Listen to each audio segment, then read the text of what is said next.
sometimes we need a little reset for our head, neck, and shoulders, especially if we tend to hold a lot of stress in that part of our body or just feel tense there as a whole. I like to think of our body as a company, and every part of the body has a job, like a role in a company, right? So if a particular part of the body doesn't ever get to do its job, for example, if our head is always hanging forward or pushed forward because we're on our phone, we're on our computers, then we're not really actively supporting our head. We're not actively strengthening those muscles. We're just kind of letting them hang in space, right? So if they're being lazy, they're not doing their job, then they're going to be confused, right? And they'll probably just be tense all the time because they don't get to clock out. They don't get to work and clock out. So that's exactly what we're going to do. We're going to get our neck and our shoulders to work so that we can clock out and they can relax. All right, so let's get started. All you'll need for class is 2 blocks, a strap, and then therapy balls. So the therapy balls, there's so many different brands out there. You can find them on Amazon. I'm sure if you went to, Target or TJ Maxx or something of that sort, you can find therapy balls there as well. If you aren't able to find them for any reason, you can use lacrosse balls, which are going to be a little bit on the harder side, I will warn you, or tennis balls. Just therapy balls are, a good way to wake up certain muscles that we want to utilize, and we're going to use them as a way to test and retest. So we'll do some movement, we'll roll out, and then we'll retest and see if anything feels different. So go ahead and lie all the way down on your back. You can have all of your props accessible at the back of your mat because we will most likely need them in a moment. As you lie down, you can lie in any position that feels comfortable. So maybe that means that your feet are planted or your legs are lengthened. Maybe even taking the soles of the feet feels good. Okay, so find whichever one works for you. Rest your hands on your belly, close your eyes.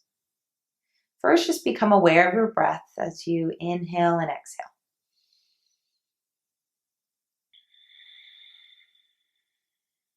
Notice the weight of your skull on the floor. Notice the curvature of your neck off the mat. Maybe it feels heavy, maybe it feels light, maybe it's curved really high off the floor or relatively flat or rounded in towards the floor. Notice the weight of your shoulder blades on the ground, just along the back of the rib cage, and how they might be lifted off the ground or maybe resting flat on the ground. The curvature of your lower back. Maybe it feels relatively high or relatively low. And finally, the weight of your pelvis on the ground. Take a couple more cycles of breath.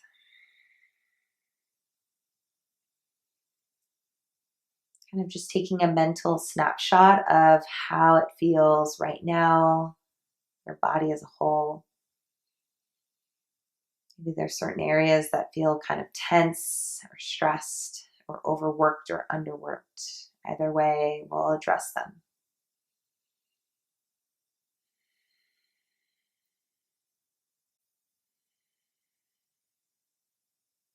And then wiggle your fingers, wiggle your toes, stretch the arms overhead, finding a big sigh and a big yawn, and reach your arms and your legs in opposite directions. Big stretch through the sides of the body. Press the backs of your arms and legs into the floor so you get that nice arch through your back. And then you can relax your arms either by your side or back to the belly and plant your feet to the ground. Good. First, just noticing how it feels to nod the head up and down like you're saying yes.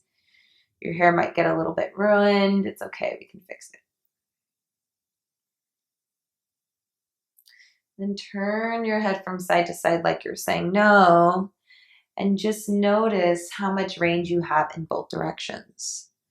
Maybe it feels easier to rotate your head in one direction versus the other. Good. Go ahead and take your hands to the pelvis And if it's hard for you to sense that, find those two frontal protrusions in the front of the pelvis on both sides, and then take your hands right on top of that. Imagine your tailbone is a paintbrush. On your inhale, you're painting behind you. So you're sticking your tailbone into the ground, arching your lower back off the floor. Notice how when you do this, your chin draws in towards your chest a little bit closer. So your back of the neck lengthens. And as you exhale, you're going to round your lower back into the floor, curl your tailbone forward like you're painting to the front of the mat. And notice how your neck extends so the chin tilts up towards the ceiling. Let's do that a couple more times. Inhale, arch your back. And then exhale, round your lower back. So the neck and the lower back, the way in which they curve, mirror one another. And so that's why as you move your lower back, so does your head and neck. And also it's moving because it's connected. But that's really important to keep in mind because those two curves, they curve inward. They're concave. And when they curve inward, right, if you're pushing the head forward or looking downward, like on your phone or computer, that can put a lot of pressure on the back of your neck and the muscles along the back of your neck and create strain in that part of the body. And as a result of that, because the head and neck are both curved inward, you might notice that your lower back starts to feel strained because it's having to compensate for the head being pushed forward or downward. All right, so go ahead and come back to neutral in the spine. Lengthen your legs on the floor, and you might notice that your lower back feels flatter or maybe just as a whole more relaxed to the ground. So we did exactly what I talked about at the beginning of class. We got the back muscles and the belly muscles to clock in and clock out. All right. So go ahead and keep your legs long, but you'll take your feet to the sides of your mat in the front. You can keep your hands to your belly or take your arms overhead. If you find that's a little too straining on the shoulders, hands stay to your belly. If you're taking your arms overhead, your body's in the letter X. Take an inhale. Exhale, lift your head up, look forward. Now, probably notice your belly wanting to engage, but as much as possible, try to keep your belly relatively soft in comparison to your neck muscles. So it's not like a normal sit-up. You're not trying to lift your shoulders off the ground. You're just trying to lift your head up and then lower back down. So we're strengthening those flexor muscles in the neck. Let's do that again. Lift your head up, look forward, and back down. Up, look forward, and back down. Let's do that 3 more times. Strengthening those flexor muscles in the neck. And one of my teacher friends, Trina Altman, she taught this in one of her classes, and I was like, man, this is really good stuff. So that's why I'm sharing it with you. So now turn your head to the left. Look at your left foot. Scan the front of the room. Keep your head lifted. Look to your right foot, and then lower your head down. So we're getting a little bit more into the sides of the neck. Look forward at your right foot. Scan the front of the room. Look at your left foot, and lower back down. Let's keep going. Lift up, look at the left foot, to the right foot, and back down. 2 more. Look at your right foot, look at your left foot, back down. Last time. Left foot, right foot, lower down. Right foot, left foot, lower down. Good. You might notice, oh, okay, it's got some work done. It's like, we're working our neck core. All right. So now let's get a little bit of work in the lower back, especially along the lat and going down the back into the QL muscle that connects rib cage and pelvis together. So take a breath in. Exhale, right hand to right shoulder. Slide that hand across your chest. Now your feet are going to stay in the same position. You're just going to roll to your left hip. So you'll be to the outer edge of your left foot, inner edge of right foot. And reach. So right palm is going to be on top, and I'm trying to stretch my right hand and right leg in 2 opposite directions so that I'm getting this release down my back on the right hand side. Take a breath in. Exhale, slowly roll onto your back. Right hand to left shoulder, slide that hand across your chest and come back to where you started. Let's go the other way. So left hand to left shoulder, slide that hand across, roll to the outer edge of your right foot, inner edge of your left foot. Stretch your left hand past the right, stretch your left leg to the front of the room. Take a breath in. Exhale, slowly unwind the same exact way you got there. Let's do that 2 more times on each side. Breath in. Exhale, right hand to right shoulder, roll to the left side. Reach that right hand across. And then slowly roll to your back. Other side. Left hand to left shoulder, roll to the right side of your body. Stretch and reach.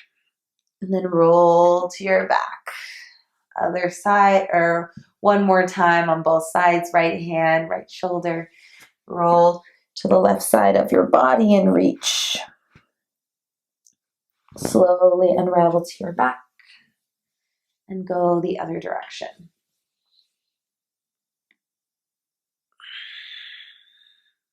And then slowly come to your back. All right, so now let's add a little bit more work in the shoulder. The same idea applies in the lower part of the body, except now I'm trying to keep my right fingertips to the floor overhead the entire time. So it's like I'm drawing a rainbow overhead. So you'll roll to your left hip, inner edge of right foot, outer edge of left foot. Notice my right fingertips are staying to the floor, and then I'm taking right hand on top and stretching. Keep the right fingertips to the ground as you unravel back to the same position you started with. Let's go the other direction. Left hand slides across, turn your head to the right. Roll to the outer edge of right foot, inner edge of left foot, and reach, reach, reach.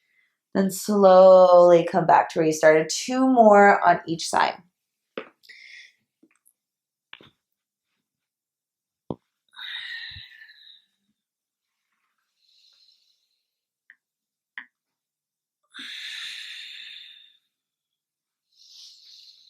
Last one.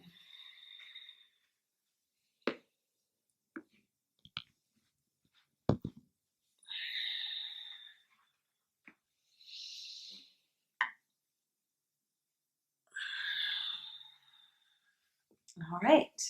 So once you're done, slowly unravel, plant your feet to the ground, hands to your belly. Okay. So a little bit more strength work in the neck. This time we're going to be side bending at the neck. So I want you to imagine that you have, plate of food or a cup of coffee balancing on your face, and you don't want to spill it. So we don't want to turn our head from side to side like we're saying no. Instead, we want to keep our face up towards the ceiling the entire time and just side bend at the neck. So let's give it a try. Hover the back of your head off the floor just like 1/2 inch, maybe even less. The lower you hover it, the harder it will be. Then keep your head hovering, side bend to the right. Notice my face is still up towards the ceiling. I haven't rotated it down towards the floor. Then come back to center. Inhale again, I'm hovering my head. Exhale, side bend to the left. Left shoulder, or left ear rather, to left shoulder. Come back to center and rest. Whew. Let's do that 2 more times. Hover the back of the head off the floor. Inhale. Exhale, side bend to the right. Come back to center. Inhale. Exhale, side bend to the left. Come back to center. Relax. 1 more. Hover the back of the head off the ground. Inhale. Exhale, side bend to the right. Come back to center. Inhale. Exhale, side bend to the left. Come back to center and relax. Good. You can turn your head from side to side and you can nod up and down. All right, so that was kind of our test, just to see how everything's working and moving right now. Now we're gonna roll out with the therapy balls and then retest some of those movement patterns after and see if anything feels different. All right, so go ahead and rock your body up. Grab your therapy balls. So we're gonna roll out a couple areas going down the spine, and I wanna show you sitting up first so that you can see what I'm talking about. So the first area that we're going to roll out is the suboccipitals, so right along the base of the skull. You'll take your therapy balls, the widest setting, basically where your hairline begins, perhaps just a little bit above. So you kind of want to feel where the nook of your skull is, and then you're going to place the block underneath. So that's the first spot. Second spot, you're going to actually take the therapy balls out of the pouch, and I'll cue you to do this later. And you'll take the therapy balls right above your shoulder blades on both sides of your spine. So I want you to imagine you're wearing a backpack, and wherever the straps of the backpack would go, that's where you're going to place the therapy balls. The third spot is where the inner corners of the shoulder blades are. This is the levator scapula muscle. This muscle basically attaches the shoulder blade to the back of the skull and elevates the shoulder up and down, or at least assists with that movement. So when we are taking the therapy balls here, it might be a little hard to set up or find it. So if you need to, you can take one hand to the shoulder blade and kind of move it around and feel where the inner corner of it is. And once you find that spot, that's where it's going to go. Another way to think of it is if you're wearing a collared shirt, where the bottom of the collar would be, that's where you're going to place the therapy balls. Fourth spot. Therapy balls, you can either put them back in their little pouch or you can place them together. They're going to go right along the spine in between the shoulder blades. That's in the mid traps. The fifth spot will be right at your back of the rib cage at the lower portion. So you kind of have to feel it out. For me, my ribs kind of end right about here. So you're going to take your therapy balls to that spot. It could be a little bit higher. It doesn't need to be perfectly exact, but just below your shoulder blades is a good gauge. The final spot is the QL muscle. It basically connects the rib cage and the pelvis together. So really quickly, when or before you come to that spot, you want to find your waist where it's kind of squishy. You'll press down and feel where the top of the pelvis is, and press up and feel where the bottom of your ribs are. For me, that space is relatively small. For you, it might be different, but you want to take your therapy balls right in between. And you can start with the therapy balls a little closer towards the spine and kind of work your way out. But for me, find that I can feel it right around here. Okay, so keep in mind though, the kidneys are just below that. So, we don't want to be like pressing into it aggressively, but we're just trying to stimulate with these therapy balls. So let's start with the first spot. And don't worry, I'll go over the other spots as we move through. Okay, so first spot is the suboccipitals. So you're gonna grab your therapy balls, put them in their pouch, and take one of your blocks, level 1, right underneath the back of your skull. Lower down, go slowly, especially if you have a cork block like mine, you don't wanna bonk your head on it. And then feet will be planted. You're going to place the therapy balls right at the nook of your skull, just where your hairline begins, maybe slightly above that. Hands can rest on your belly. If you feel like the therapy balls are going to move, then you can hold them with your fingers. Go ahead and just nod up and down. The range doesn't need to be huge, but just enough until you feel them kind of moving a little bit. Just notice the amount of pressure. So the therapy balls, it's not creating a permanent change by any means, but what we're essentially doing is trying to stimulate certain muscles in the body that we want to wake up. Turn your head from side to side like you're saying no. And so, a lot of people will say, well, this muscle is tight, this muscle's flexible or sore or whatever it is, or this muscle's strong or weak.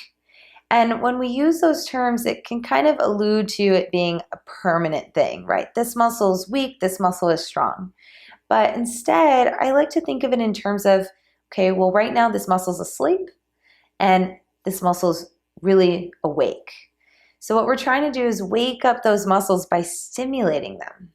Turn your head to the right and nod up and down. Another way to think about the therapy balls and the work that they're doing is if you jam your finger, right, intuitively, you'll probably want to put pressure on it or maybe shake it. And it's just a natural, intuitive thing that we do. Turn your head to the left and nod up and down. It's a natural, intuitive thing that we do so that we can override the sensation of pain to instead be ease or comfort. And so that's essentially what we're trying to do. Override maybe sensation of tension or stress to finding ease.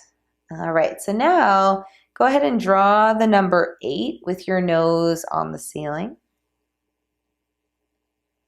And then flip that number 8 sideways. So it's kind of like you're drawing little goggles over your eyes, or it's like the infinity sign.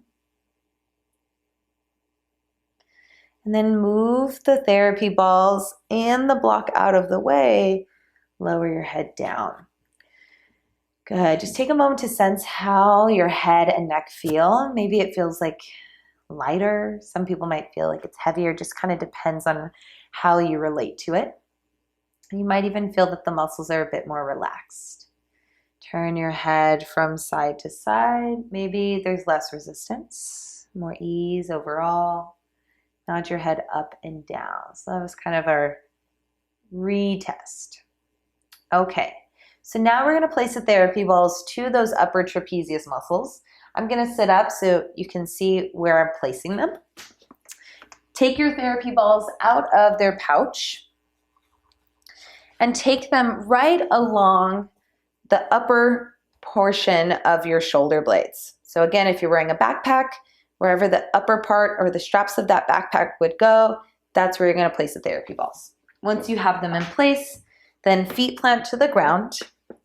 Another way to think of it is if I were to look down on you, I will probably see just a little bit of the therapy balls poking out, so I can probably still see them a little bit. Good. So just start gently, maybe reaching one arm overhead and then the other, kind of alternating here.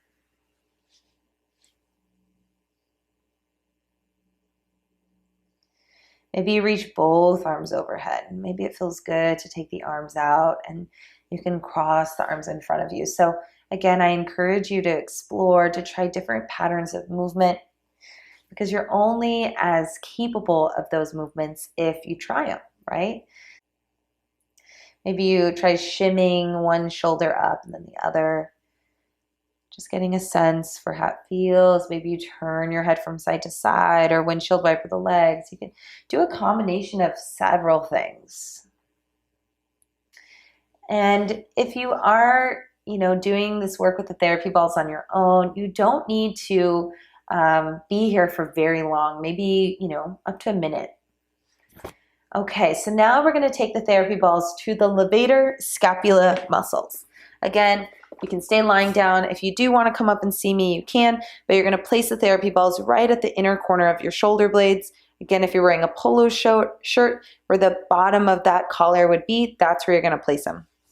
So go ahead and set it up as you lie onto your back. Good. Same thing, you can reach the arms overhead. You can do it one at a time. And say you're reaching the right arm overhead, you can try turning your head to the left. And that's just going to create some tautness in the muscle, because remember, this muscle, levator scapula, attaches or rather connects the shoulder blade to the base of the skull. And then you can alternate your arms. You can take the arms out wide. You can cross them in front of your body. Lots and lots of options here. Lots of different ways of moving.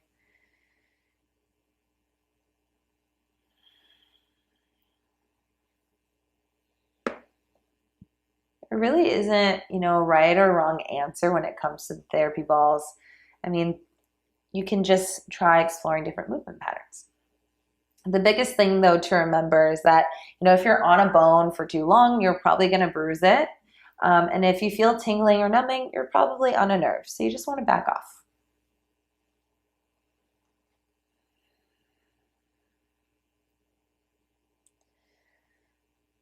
Okay.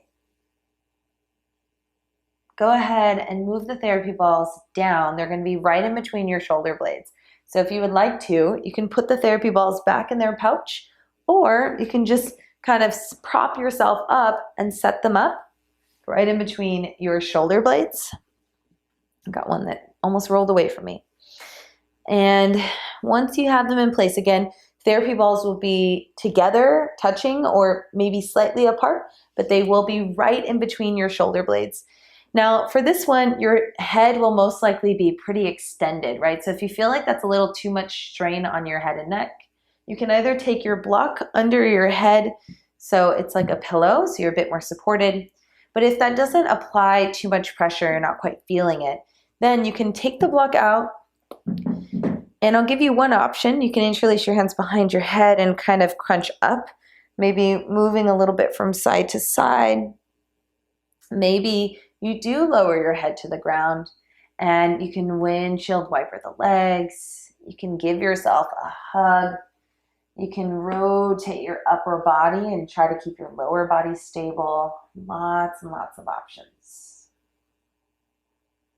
So we're now getting into the middle trapezius muscles and the rhomboid muscles. The rhomboid muscles, when they're contracting, basically draw the shoulder blades together.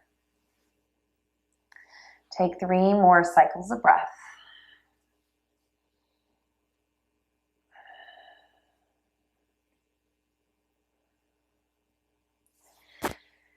Okay, so for this one, what you can do is take your hands behind your head, so it's a little easier to set up, and scoot your body backwards until the therapy balls are right below your shoulder blades. If you need to kind of reset them with your hands, go ahead.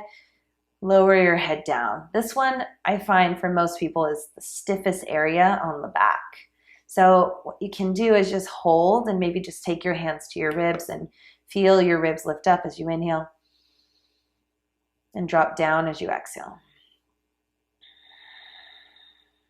Maybe you windshield wiper the legs.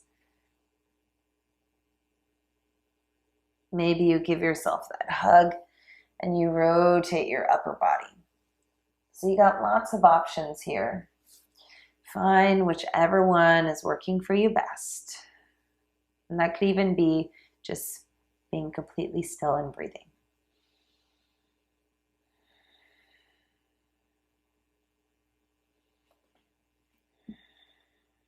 All right, last spot. Lift your hips up, grab those therapy balls out, and place the therapy balls to that QL muscle. Okay, so that's basically at your waist, between the rib cage and the pelvis, a little more lateral. So it's not going to be, therapy balls won't be touching. They'll be a little further out. And, you know, you can just base this off a feeling. So if you're not quite feeling much as you windshield wiper the legs, you can try bringing the therapy balls a little closer, a little further. Just kind of getting a sense for what your body's asking for. The only way to know is to ask, right? To inquire, to be curious. Maybe you hug one knee to your chest and hold and breathe. Maybe you hug the other knee to your chest. Hold and breathe. Maybe you draw both knees to your chest, holding and breathing.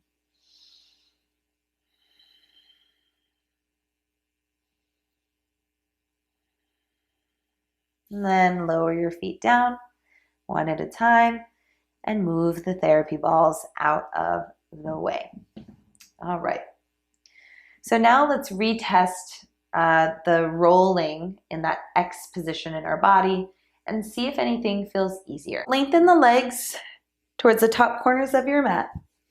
Reach your arms to the back corners of your mat. We're just going to do one on each side for both variations. First one, take your right hand to your right shoulder. Roll to the outer edge of your left foot, inner edge of your right foot. Slide that hand across and reach the right arm towards the back corner of the room. Reach your right leg to the front corner of the room.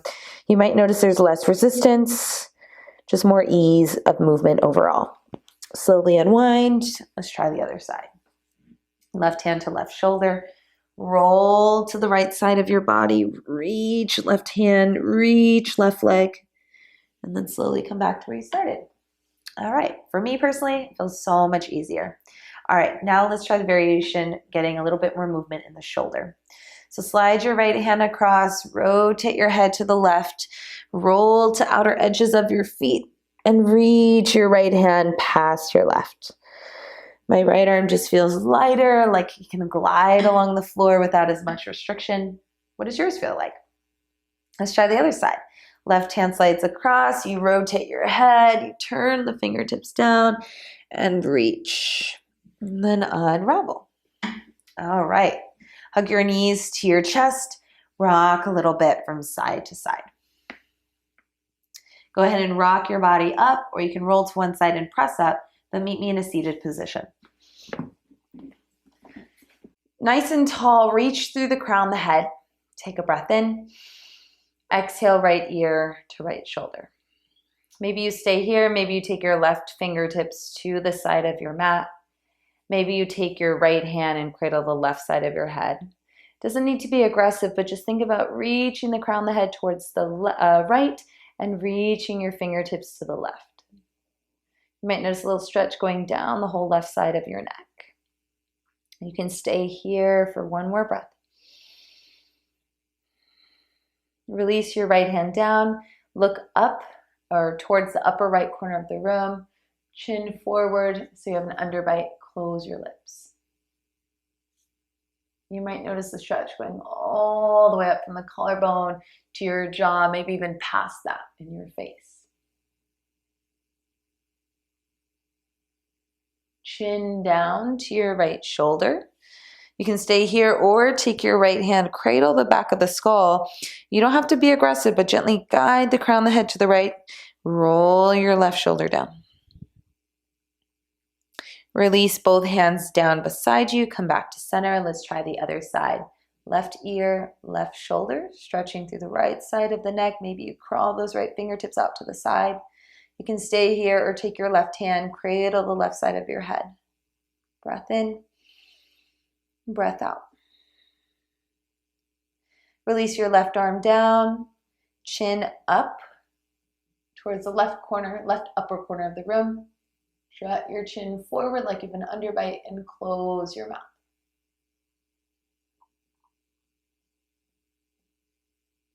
Chin down towards your left shoulder. Keep rolling your left shoulder down and back. Down towards your left shoulder and roll your right shoulder down and back. Take your left hand to the back of your skull and gently guide the crown of the head towards the left side of the room. Release both fingertips down by your side. Roll your chin along your chest. Push the crown of the head forward. Roll your shoulders back. You might notice the stretch going down the back of the trapezius muscles. Breath in and breath out. You might notice the stretch going all the way down the upper traps. Breath in and breath out. Lift your head back up. And just roll the shoulders out a couple times. All right. Take your fingers to your shoulders, and just to get a sense for the movement of the shoulder blades or the scapulas along the back of the rib cage, we're going to move them in all different directions. So first, shoulders or scapulas elevate upward. Then they spread wide or protract, almost like you're drawing them forward. Then down, that's depression, and then back, retraction. So up, forward, down, and back. Up, forward, down, and back. Good. Now we're going to move that in a circular motion, so a little bit more fluid. Rolling up, forward, down, and back. And you can close your eyes just to get a sense for the movement and how the shoulder blades are gliding along the back of the rib cage. And then let's take those circles in the other direction. So shoulders up, back, down, and forward. Up, back, down, and forward. Up, back, down, and forward. See if we can smooth that out. So taking those shoulder circles. Good. And again, just sensing the shoulder blades moving along the back of the rib cage. And then let that go. So we were trying to isolate in the shoulder blades. We'll come back to that later and try to stabilize the shoulders in those different positions. But now we're going to bring our awareness to movement of the arm through circumduction. So we're moving the shoulder, or rather the arm, in all different directions. Now, as you do this, you want to try to find control. So take your left hand across the waist or right across the front of the ribs and grab the right side of the rib cage. And with this left hand, we're kind of using it as a way to keep us honest. So if our ribs kind of puff forward, that's a sign that we're using our ribs to compensate for the lack of range in the shoulder. So see if as much as possible we can keep the ribs drawing down. It doesn't need to be overkill, but just enough until we know that we're working honestly in the shoulder. So let's give it a try. Reach your right arm forward and up, and the thumb's going to be reaching backwards. Now at a certain point you'll get stuck, right? You can't go further back until you rotate the palm out. So you're rotating outward, go back, back, back. And once you can't go anymore, turn the palm backwards, the thumb inward. So now the shoulder is rotating inward or internally. Turn the palm to face the left side of the room, go back up. Again, check in with the ribs, make sure they're staying down as much as possible. Rotate the palm out, go back. Rotate palm up, thumb in. And then take that circle one more time. Up, out, back. And then pause in that internally rotated position. Let's go the other direction. So rotate the right palm out, circle that arm up, forward, down, and back, palm back, thumb in. Let's take that two more times, turn the palm out. Almost like you're serving a volleyball. You're gonna go overhand, going backwards.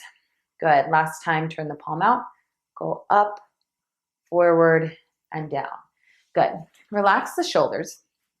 And I want you to just pause and notice any differences that you sense between the right shoulder and the left.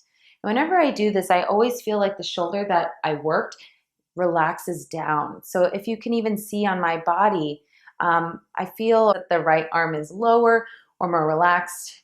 I think if I were to look in a mirror, I'd be able to see that as well. All right, so let's try that on the other side. So turn to the left. Take your right arm across the ribs, grab the left side of the rib cage.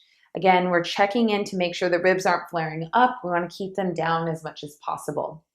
Inhale, reach the left arm up. Once you get stuck, rotate the palm out. Keep your arm as close as you can to the body as you take the arm back. Then pause with the arm rotated inward. So palm is behind you, thumb is turned inward. Let's take that two more times. Inhale, reaching up. Turn the palm out. Exhale, going back. Last one. Inhale, reaching up. Exhale, going back. Good. Pause. Now we're going to go in reverse. So reach the left arm as far back as you can. Avoid collapsing your chest downward. Rotate the palm out. Go back, up, forward, and down and back. Let's do that again. Up, forward, down, and back. Last one. Up, forward, down, and back. All right. So go ahead and relax the arms. And again, just kind of notice, how does it feel now? And for me, I always feel like the shoulders have dropped down. And I feel like now it's a little bit more even. My fingertips are kind of touching my thighs at about the same spot. Take a breath in and breath out. All right, so now let's challenge ourselves a little bit and get the shoulders rotating in two opposite directions, which is a really good challenge for the brain. So you're gonna grab one therapy ball, one block. And like I said, a lot of this stuff I learned from one of my teacher friends. She's super knowledgeable, and I just wanted to share a lot of this really great information with you. All right, so you'll hold the ball in your left hand and the block in your right hand. For me, it just feels more comfortable to stand with my left foot forward, my right leg back, like I would be hitting a ball with a tennis racket. If you want, though, you can take your feet about hips width distance apart and line them up together. So imagine that this is a tennis ball and this is your tennis racket. It's just like you would, hit the tennis ball, but instead of stopping once you make contact, you're gonna follow all the way through. So I'll show you exactly what I'm talking about. You'll reach your left arm up, right arm goes over and forward, just so that it makes sense in your mind. Make contact, but continue following through. Your right arm will go forward, your left arm will go backwards. So we're moving the shoulders and the arms in two opposite directions on both sides. Continue going, make that contact, and continue following through. You'll probably notice that as you're moving, the arms, the shoulder blades, the collarbones, they all move together. Your spine will rotate. Your hips will move in the opposite direction, right? So that's why for me, it feels more natural to stand in this way because my hips are turned to the right, but as I reach and follow through with my right hand, my upper part of the body will rotate to the left. Now, if you're starting to get the hang of it, let's see if we can try it without any props or anything to help us. And you can try it, with feet in that stance or together about hips width distance apart. So you'll reach your left arm forward and up, right arm back and forward, but continue. And if it's kind of hard to put it together, you can make contact and then continue following through. I kind of just like to bend my knees so it feels just a little bit more natural, a little bit more fluid. But again, you'll see my spine is rotating as I'm doing this. So connecting opposite sides of the body, arm and leg. And once you get the hang of it, you can pick up the pace, really challenging your body to move 2 different ways at the same time and challenging your brain. Good, let that go. So let's try the other side. Your right foot will be forward, left foot back if you found that more natural. Ball in your right hand, block or tennis racket in your left hand. So you'll reach the ball up like you're about to serve it. Your left hand is following through forward. Make that contact like you're about to serve that ball. But keep following through. So your right arm will go back, left arm will go forward. And then again, we reach up, make contact, and then go forward. Good. Just getting a sense through the movement of your arms, your shoulder blades, on your back, the collarbones lifting up and down, the spine rotating, and the hips moving in the opposite direction of your shoulders. All right, so once you get the hang of that, you can continue moving with the ball and the block if you're still working with it. Otherwise, let's see if we can try to make it happen without that. So your right arm will go forward, left arm will go backwards. If you need to, make contact so it makes sense in your brain, and then continue following through. Again, I just like to bend my knees. It just makes it a little bit more fluid and allows for my spine to rotate, my hips to rotate, kind of like a dance, right? So it feels a bit more natural. Yeah, you're probably thinking, I don't know anything about this that's natural. This is a really great way to warm up the shoulder, to get the shoulder to move in all different directions, to challenge rotation in the spine, to challenge your brain. All right, once you get the hang of that, you can let it go and just shrug out the shoulders a couple times. All right, so now we're gonna come back down and challenge the movement of our shoulder blades forward and back, up and down. So we're coming back to isolating the movement in the scapulas, but on our blocks. All right, so we're gonna challenge strength in those ranges. So come down onto your hands and knees, grab your blocks, take it in front of you about shoulder width distance apart, and you'll be on your forearms. Okay, so for this one, it's very different than a cat-cow. Cat-cow, we're moving the spine. The shoulder blades, they do move as well, but the movement is really in the spine and the pelvis. In this case, we want to keep the spine pretty neutral, the pelvis relatively neutral.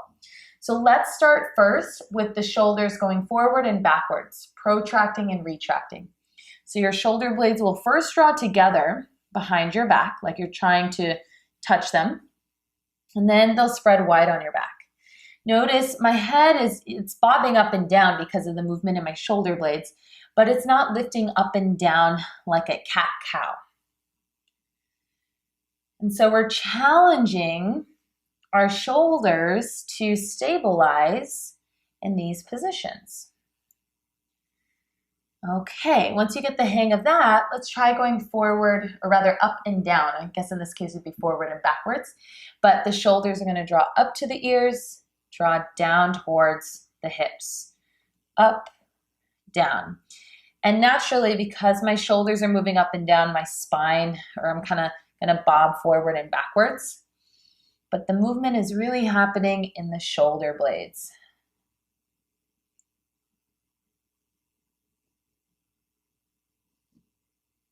All right, once you get the hang of that, let's see if we can move that in a circular motion like we did when we were standing. So up to your ears, behind your back, down your back, forward.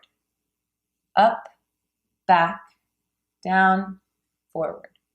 Up, back, down, forward. Up, back, down, forward. And see if you can make it smoother, like a circle.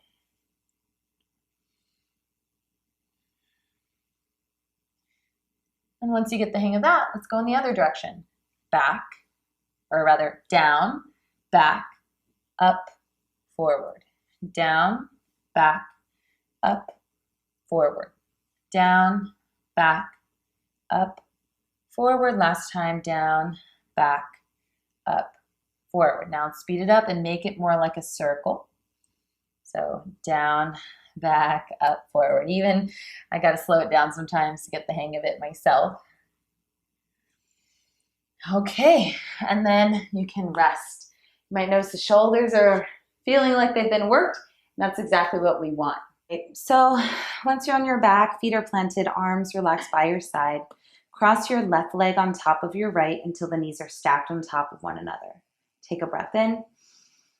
Exhale, slowly guide your legs to the left. Try to keep your right shoulder blade grounded to the floor. Come back to center, inhale. Again, exhale, slowly guide your legs over. Let's do that a couple more times. You might notice a little bit of a tug along the right side of the body. So we're essentially just trying to create some space between the rib cage and pelvis along that right-hand side. And since the shoulder blade is along the back of the rib cage, there's no actual, bone-to-bone joint that's holding it together.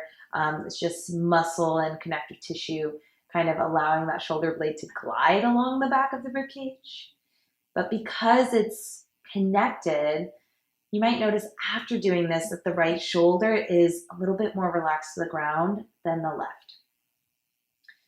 All right, so come back to center, lengthen your legs along the floor, and again, just compare the difference between your right shoulder and the left.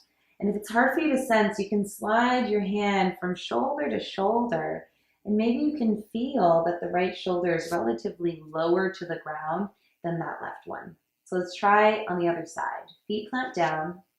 This time your right leg crosses on top. Take a breath in.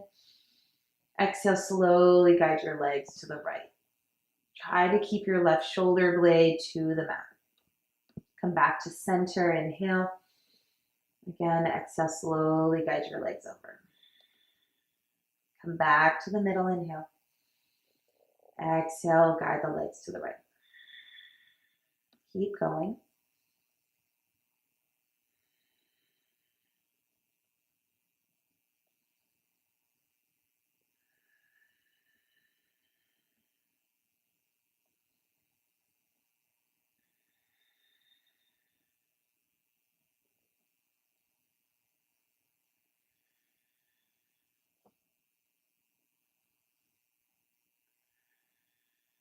Take one more.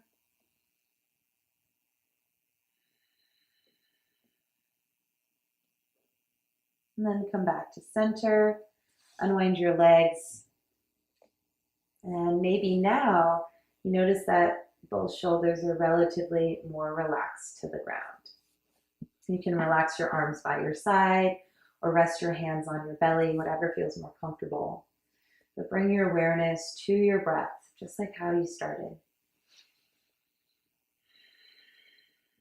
You might notice a difference overall. Maybe the neck and the shoulders feel more relaxed to the mat.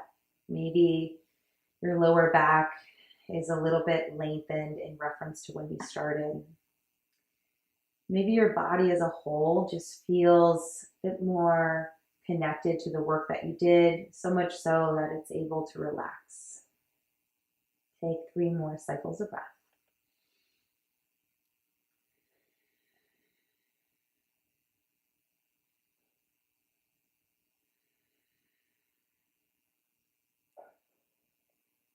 If you need a little bit more time, of course, you're more than welcome to take it. If you're ready to move on with your day, you can wiggle your fingers and wiggle your toes, and then reach the arms overhead, finding a big sigh and a big yawn. And then draw your knees to your chest, rock a little bit from side to side. Roll to one side of your body and meet me in a comfortable seated position. Take your hands to the center of your chest, eyes closed, easy breath in, long breath out. Thank you for taking this time with me, and I hope you enjoyed this class. Bring your thumbs between the eyebrows. We bow forward, sealing in our practice. Namaste.